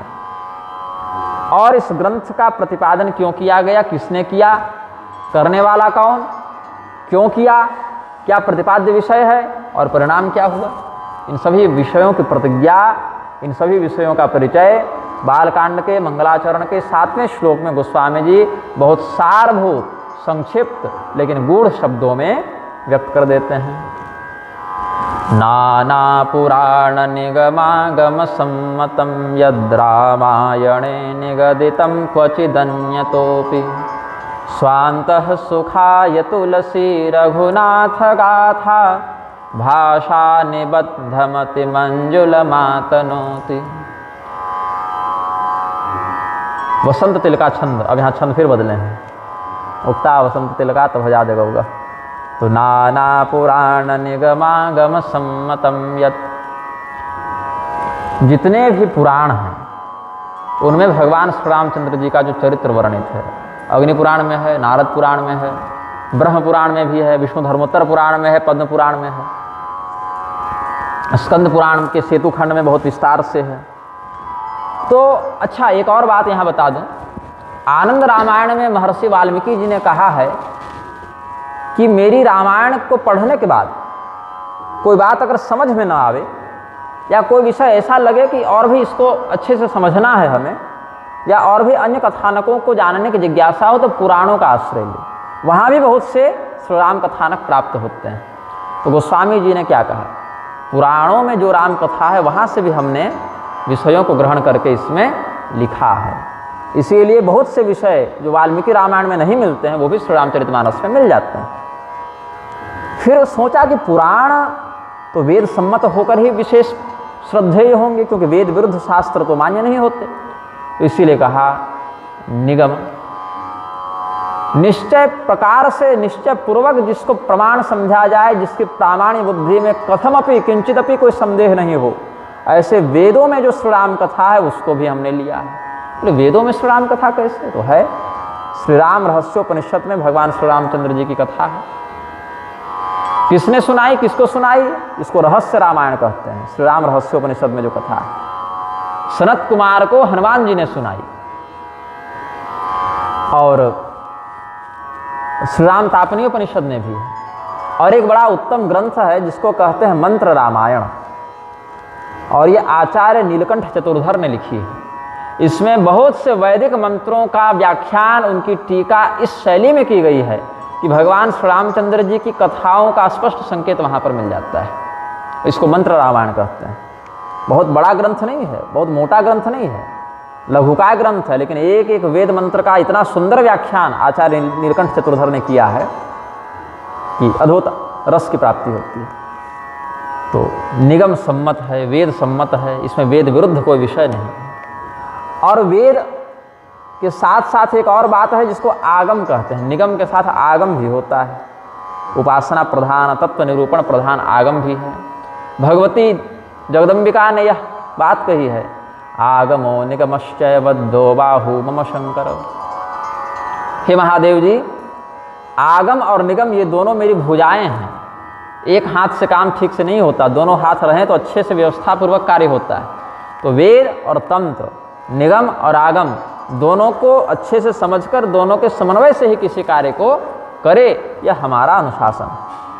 तो गोस्वामी जी ने कहा कि निगम का आश्रय लेंगे और आगम का आश्रय नहीं लेंगे तो दिक्कत है। क्योंकि भगवान की, जैसे भगवान रामानंदाचार्य जी ने ही जो रामार्चा पद्धति इत्यादि लिखी है, श्री वैष्णव मताज भास्कर इत्यादि लिखा, उसमें आगमों से भर भर प्रमाण दिए हैं, उसका अनुशासन लिखा है।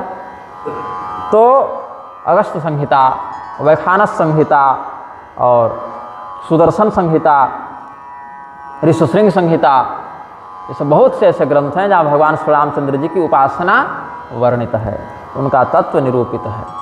तो आगमों से भी हमने यहाँ ग्रहण किया है।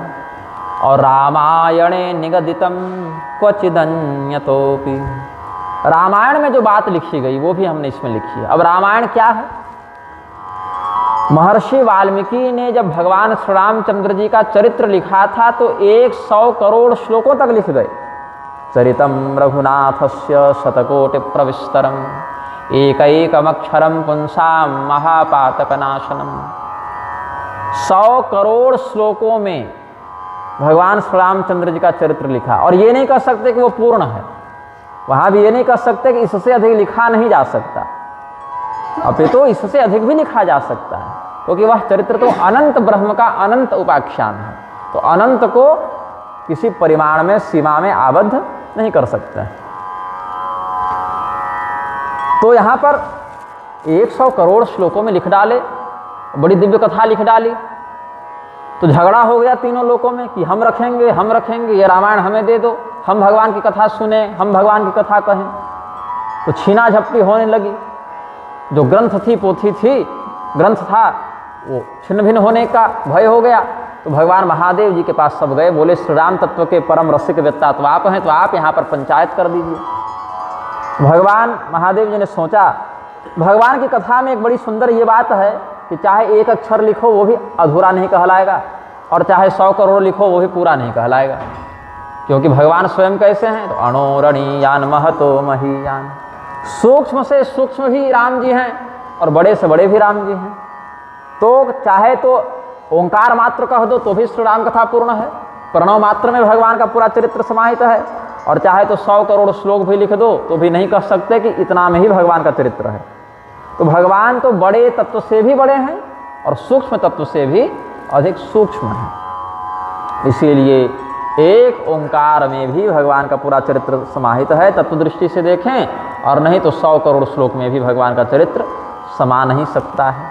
दोनों बातें हैं। इसीलिए शिव जी ने क्या किया? 100 करोड़ श्लोकों का विभाजन करना प्रारंभ किया। ये आनंद रामायण की कथा है। भगवान नारायण की सम्मति से भगवान नारायण ने कहा, भाई हमारी कथा है, तो हम भगवान शिव परम वैष्णव हैं, वैष्णवानाम यथा शंभु, भगवान शिव से अधिक श्री विष्णु तत्व का, श्री राम तत्व का मर्मज्ञ कौन हो सकता है?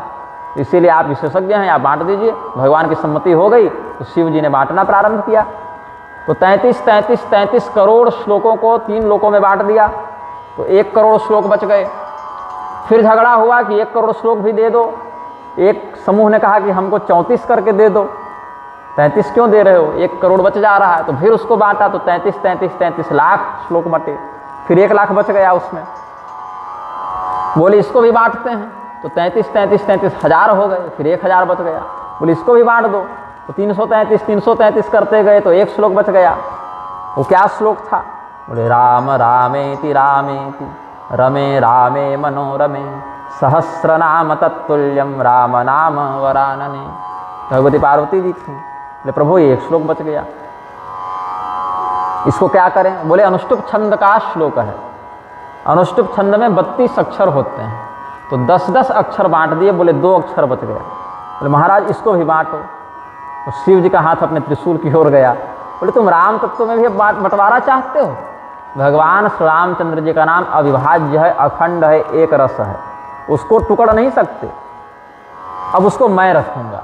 ऐसा कह के शिव जी ने उन समस्त 100 करोड़ राम कथानक परक श्लोकों में से राम तत्व को चुन के, राम यही 2 अक्षरों को उन्होंने अपने पास धारण कर लिया। बोले यही बीज है, इसी बीज से संपूर्ण कथा का विस्तार पुनः हो जाएगा। फिर वाल्मीकि जी ने बड़ी कृपा की मनुष्यों पर, तो श्री राम कथानक को 4 भागों में लिखा। आर्ष रामायण, आनंद रामायण, अद्भुत रामायण और योग वासिष्ठ रामायण, इन 4 भागों में फिर बांटा। इस पर समस्या क्या हो गई कि योग वासिष्ठ रामायण इतना गूढ़ हो गया कि सब लोग समझ नहीं सकते हैं। बहुत अधिक परिश्रम, चिंतन, अध्ययन, गुरु की कृपा हो तब योग वासिष्ठ का कोई प्रकरण बुद्धि में धंसे। यह तो परमहंसों की वाणी हो गई।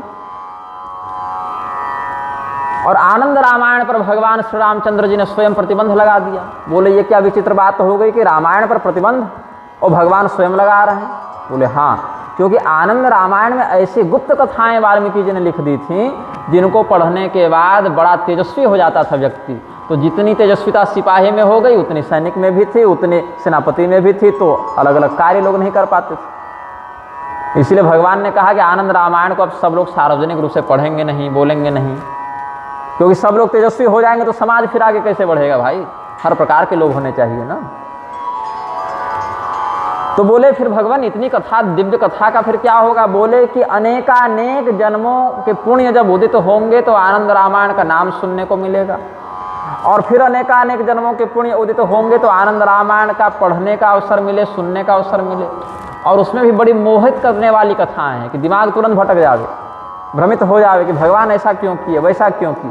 तो अनेकानेक जन्मों के पुण्य पुनः उदित होवे तो उन लीलाओं की कथा के रहस्य को व्यक्ति समझ पावे। तब वाल्मीकि जी ने सोचा कि अब क्या करें। अच्छा, अद्भुत रामायण लघुकाय ग्रंथ है, उसमें भगवती सीता जी का चरित्र बड़ा उत्तम रीति से वर्णित किया है वाल्मीकि जी ने। तब उन्होंने क्या किया, 24,000 श्लोकों में और 7 कांड में, बालकांड जिसको आदि कांड भी कहते हैं, अयोध्या कांड, अरण्यकांड, किष्किंधा कांड, सुंदरकांड, युद्ध कांड जिसको लंका कांड भी कहते हैं, और उत्तरकांड, इन 7 कांडों में निबद्ध रचना की। और इस रचना को उन्होंने किया, अभी बहुत प्रपंच चल रहा है कि उत्तरकांड को नकली, प्रक्षेप, मिलावटी बोलने का एक प्रपंच चल रहा है, लेकिन बृहद्धर्म पुराण में भगवती दुर्गा ने इसका रहस्य बताया। भगवती दुर्गा देवी ने अपनी सखियों को, जया विजया को रामायण की कथा सुनाई है, और वहाँ ये रहस्य बताया कि जब वाल्मीकि जी रामायण की कथा लिखना चाहते थे तो बड़े विघ्न पड़ते थे। श्रेयांसी बहुविघ्नानि भवन्ति एव पुनः पुनः, अच्छा काम करने जाओ तो बहुत विघ्न पड़ते हैं। तो ब्रह्मदेव ने कवच दिया, रामायण कवच उसको कहते हैं, बड़ा छोटा कवच है, आधे पन्ने में आ जाता है। और मर्यादा कहती है कि जब भी रामायण का प्रवचन हो तो उससे पहले वक्ता उस कवच का स्मरण कर ले, उस कवच का प्रयोग कर ले। तो उसमें स्पष्ट आदेश दिया है ब्रह्मदेव जी ने कि रामायणम कुरु सप्तकांडम, कि हे वाल्मीकि जी आप 7 कांडों से युक्त रामचरित का लेखन करें। बोले उसमें प्रतिपाद्य विषय क्या होगा, क्या क्या लिखें। 7 कांडों में चूंकि शतकोटि प्रविस्तर तो 100 करोड़ वाला प्रोजेक्ट तो अपना चला गया, वो तो लोग बांट बांट कर ले गए, और जिस ऋषि के अधिकार में जो रामायण आई उसका नाम वही हो गया, अगस्त रामायण, पुलस्त रामायण, भूसुंडी रामायण 36,000 श्लोक वाली, लोमस रामायण, कौशिक रामायण। बोले देवर्षि नारद आपको विषय सूची बता देंगे, क्योंकि भगवान की कथा को लिखकर बोलकर तो पूरा कर नहीं सकते, तो मुख्य मुख्य विषय को, सारभूत विषय को, जितना प्रधान प्रधान चरित्र है उसकी एक विषय सूची आपको बता देंगे, और उसी आधार पर फिर आप आगे कथानक को लिखिएगा। 24,000 श्लोक और 7 कांडों में। 7 कांडानि तथोत्तरम, 6 कांड लिखिएगा और फिर उत्तर कांड भी लिखिएगा। 7 कांडानि तथोत्तरम, और उसमें क्या होगा, तो अतीतम अनागतम च, जो भगवान ने चरित्र कर दिए वो भी लिखिएगा, और जो अभी किए नहीं हैं, करने वाले हैं, उसको भी ज्ञान दृष्टि से देखकर लिखिएगा। दोनों बातें हैं। और भगवान श्री रामचंद्र जी के चरित्र का व्याख्यान किया है नारद मुनि ने वाल्मीकि जी के पास। तपस्वाध्याय निरतम तपस्वी वाग्विदाम्बरम नारदम परिपप्रच्छ वाल्मीकि मुनि पुंगवम। भगवान वाल्मीकि ने समस्त शास्त्रों में निपुण, तपस्या और स्वाध्याय में जिनका पूरा समय जाता है, जो वक्ताओं में श्रेष्ठ हैं, ऐसे देवर्षि नारद के पास भगवान के दिव्य गुणों को सुनने की इच्छा से जब जिज्ञासा व्यक्त की है महर्षि वाल्मीकि ने, तो देवर्षि नारद ने लगभग 90 श्लोकों में भगवान का चरित्र बताया है। और आगे पीछे के कुछ श्लोक प्रश्न और भूमिका फलश्रुति में चले जाते हैं, लेकिन प्रधानता से 90 श्लोकों में, जिसको मूल रामायण कहते हैं या लघु रामायण भी कहते हैं, वहाँ भगवान के विवाह इत्यादि का वर्णन नहीं किया है। वहाँ सीधे कैकेयी जी से प्रसंग उठाया है कि कैसे भगवान वन गए, और वहाँ से राज्याभिषेक तक का वर्णन किया है, विषय मुख्य बता दिया। उसके आगे पीछे के विषय जो बाल लीलाएं हैं और राज्याभिषेक के बाद की लीलाएं हैं, वो सब वाल्मीकि जी ने ज्ञान दृष्टि से लिखा है। और ये जो लघु रामायण है ये आनंद रामायण का भाग है, जैसे श्री राम रक्षा स्तोत्र भी जो है वो आनंद रामायण का भाग है। और श्री राम रक्षा स्तोत्र का प्रयोग किसने किया था? सबसे पहले महादेव जी ने किया था। किसके लिए किया था? तो कुमार कार्तिकेय जब तारकासुर का वध करने जा रहे थे तो उनको कवच की आवश्यकता थी। तब सपने में बुध कौशिक मुनि को भगवान महादेव ने आदेश दिया कि आप राम रक्षा स्तोत्र का लेखन करें। कवचों की कई श्रेणियां होती हैं, जगन्मंगल कवच, वज्रपंजर कवच, त्रैलोक्य मोहन कवच, ये सब। तो राम रक्षा स्तोत्र जो है वो वज्रपंजर श्रेणी का कवच है। वज्रपंजर नामेदम श्री राम कवचं स्मरेत अव्याहताज्ञ सर्वत्र लभते जय मंगलम। और ये जो श्री राम रक्षा स्तोत्र है उसको जैसा भगवान महादेव ने सपने में बताया वैसा ही बुध कौशिक मुनि ने लिखा। आदिष्टवान यथा स्वप्ने राम रक्षा मिमाम हरः तथा लिखितवान प्रातः प्रबुद्धो बुध कौशिकः। और फिर ऋषि के मुख से जब वह उच्चारित हुआ तो मंत्र जग गया, प्रभावी हो गया, और उस मंत्र का व्याख्यान उपदेश भगवान महादेव जी ने अपने पुत्र कार्तिकेय जी के प्रति किया है। और कार्तिकेय जी उसी श्री राम रक्षा स्तोत्र से अभिमंत्रित करके स्वयं को सुरक्षित करके और तारकासुर का वध करते हैं। तो वाल्मीकि जी ने जब देवर्षि नारद से वो ज्ञान प्राप्त किया तो उसी मूल रामायण का आश्रय लेकर फिर उन्होंने 7 कांड और 24,000 श्लोकों में निबद्ध रामायण की रचना की, जिसको प्रचलित भाषा में अब हम लोग वाल्मीकि रामायण के नाम से जानते हैं। तो यहाँ पर गोस्वामी जी प्रतिज्ञा करते हैं, नाना पुराण निगमागम सम्मतम यद रामायणे निगदितम क्वचिदन्यतोपि। रामायण में जो बात लिखी गई है, तो रामायण का अर्थ केवल वाल्मीकि रामायण नहीं, भुसुंडी रामायण, लोमस रामायण, अगस्त रामायण, कौशिक रामायण, ये सब स्थानों पर जो बातें वर्णित हैं, और भी इधर उधर जो बातें वर्णित हैं, जैसे गोस्वामी तुलसीदास जी जिस समय श्री राम कथा का लेखन कर रहे थे, उससे पहले बहुत लोगों ने बहुत कुछ लिखा है। जैसे स्वामी मध्वाचार्य जी महाभाग ने, जो हनुमान जी के ही अवतार माने गए हैं, 4 वैष्णव संप्रदायों में एक मध्वाचार्य जी का भी संप्रदाय है, द्वैत प्रधान। तो मध्वाचार्य जी ने महाभारत तात्पर्य निर्णय लिखा, और वहाँ पर भी श्री रामचंद्र जी के चरित्रों को बड़े मधुरता से उन्होंने वर्णित किया, क्योंकि महाभारत में भी मार्कंडेय जी ने श्री राम कथा सुनाई ही युधिष्ठिर जी को। तो उस प्रसंग का आख्यान उन्होंने जब लिखा है तो भगवान के चरित्र को लिखा। उनसे पहले आप भवभूति जी का उत्तर रामचरितम देखें, कालिदास जी का रघुवंशम देखें, ये सब और भी कवियों ने अपनी अपनी शैली में, प्रतिमा नाटकम इत्यादि देख लें, तो दस कुमार चरितम इत्यादि में भी आंशिक रूप से कहीं कहीं भगवान के चरित्र का संकेत मिल जाता है। भट्टी काव्यम, रावण वध परक, ये सब तो भगवान के कहीं प्रधानता से और कहीं गौण से, कहीं सूक्ति के रूप में और कहीं उपजीव्य के रूप में, कहीं सार से और कहीं विस्तार से, अलग अलग कवियों ने जो लिखा था उसमें भी जो सिद्धांत बल था उसको भी गोस्वामी जी ने बड़ी कृतज्ञता से ग्रहण किया है। और इसमें उद्देश्य क्या था तुलसीदास जी का? भाई कोई भी कार्य कर रहे हैं तो उससे कोई लाभ की आशा होनी चाहिए, पैसा मिल जावे, बहुत प्रसिद्धि हो जावे कि बढ़िया विद्वान थे, बढ़िया कवि थे, नहीं। स्वांतः सुखाय तुलसी रघुनाथ गाथा भाषा निबद्धमति मंजुल मातनोति। अपने हृदय की प्रसन्नता करने के लिए, क्योंकि भक्त की प्रसन्नता भगवान की सेवा में है, और ये भगवान की वांगमयी सेवा है, वाणी से निर्गत होने वाली आराधना है। यही कारण है कालिदास जी ने रघुवंशम लिखी थी, लेकिन कहीं रघुवंशम का अनुष्ठान होते नहीं देखते, जबकि भगवान का ही चरित्र है, रघुकुल का ही चरित्र है। उत्तर रामचरितम भवभूति जी ने लिखी, लेकिन भवभूति जी का वह उत्तर रामचरित जो ग्रंथ है उसका कहीं अनुष्ठान नहीं होता, प्रवचन नहीं होता, लोग उसके पूजा पाठ नहीं बैठाते, जबकि संस्कृत में है, देवभाषा में है, क्योंकि उनकी वह प्रतिज्ञा नहीं थी। और गोस्वामी जी ने इस पूरे ग्रंथ को भगवान को समर्पित कर दिया, मेरा नहीं है, आपका है, आप जानो इसको क्या करना है। तो जैसे वेदों की प्रतिष्ठा है, महाभारत की प्रतिष्ठा है, वाल्मीकि जी के रामायण की प्रतिष्ठा है, भागवत महापुराण की प्रतिष्ठा है, उसी स्तर का श्रद्धेय ग्रंथ श्री रामचरितमानस बन गए। जबकि ग्राम्य गिराम लिखे हैं, क्षेत्रीय भाषा में लिखे हैं, लेकिन इतना सम्मान क्यों हुआ? क्योंकि ये भगवान के लिए समर्पित है। इसमें तो गोस्वामी जी ने अपना एक कण मात्र भी स्वार्थ नहीं रखा, बल्कि अपनी निंदा भी कर दी है। जाकी कृपा लवले सते मतिमंद तुलसीदास, स्वयं को इतना प्रपन्न दिखाया, इतना जड़ दिखाया नहीं, वो अनुभव भी करते थे, इसमें भी कोई छल करके नहीं दिखाया, वो भाव उनको अनुभूत था। जब भगवान शंकराचार्य जी कहते हैं कि मत समः पातकी नास्ति, सर्वज्ञ पीठ पर जो बैठते हैं ऐसे शंकराचार्य जी जब कहते हैं कि न मंत्रम नो यंत्रम, हम मंत्र नहीं जानते, यंत्र नहीं जानते, रोना भी नहीं जानते, तो उस समय उनकी विनम्रता का जो स्तर होता है वही स्तर यहाँ पर गोस्वामी जी का जाकी कृपा लवलेस्ते मतिमंद तुलसीदास हूँ, ये सब वचनों में देखने को मिलता है। यही कारण है कि आचार्यों के रचित शास्त्रों के समान श्री रामचरितमानस की प्रतिष्ठा हुई है, और भगवान श्री रामचंद्र जी की इस दिव्य गाथा का विस्तार अब गोस्वामी जी करते हैं। आज मंगलाचरण तक हम पहुँचे हैं, देवभाषा तक का हमने व्याख्यान किया है, और अब थोड़ा सायंकालीन स्नान इत्यादि करके हम आराधना में बैठेंगे, तो विश्राम करने हेतु क्षमा प्रार्थी हैं।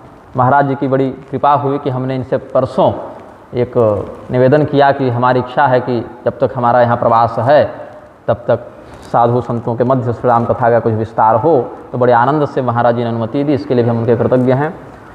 और आप सब भी यहाँ, अब आज से तो प्रारंभ हुआ है, आगे जिसको जैसा भाव बनेगा समयानुसार पधारते ही रहेंगे। बाकी माइक से लोग सुन ही रहे हैं, रिकॉर्डिंग भी हो रही है कि कोई बाद में देखना चाहें तो उसको भी अपने मोबाइल पर देख सकते हैं। तो कल से हम लोग ग्राम्य गिरामे भाषा निबद्ध मति मंजुल मातनोति का आश्रय लेकर गोस्वामी जी ने जो लिखा है वहाँ तक चलेंगे। और साथ ही साथ गोस्वामी जी के किस दोहा चौपाई इत्यादि का संदर्भ या उपजीव्य कौन सा ग्रंथ है, कहाँ से उस ग्रंथ के सिद्धांत को ग्रहण किया है, किस वेद पुराण स्मृति तंत्र से वह आख्यान उन्होंने ग्रहण किया, इस पर भी कुछ प्रसंगानुरूप चर्चा करेंगे। थोड़ा भगवान नाम से कीर्तन करें। सीताराम सीताराम सीताराम सीताराम।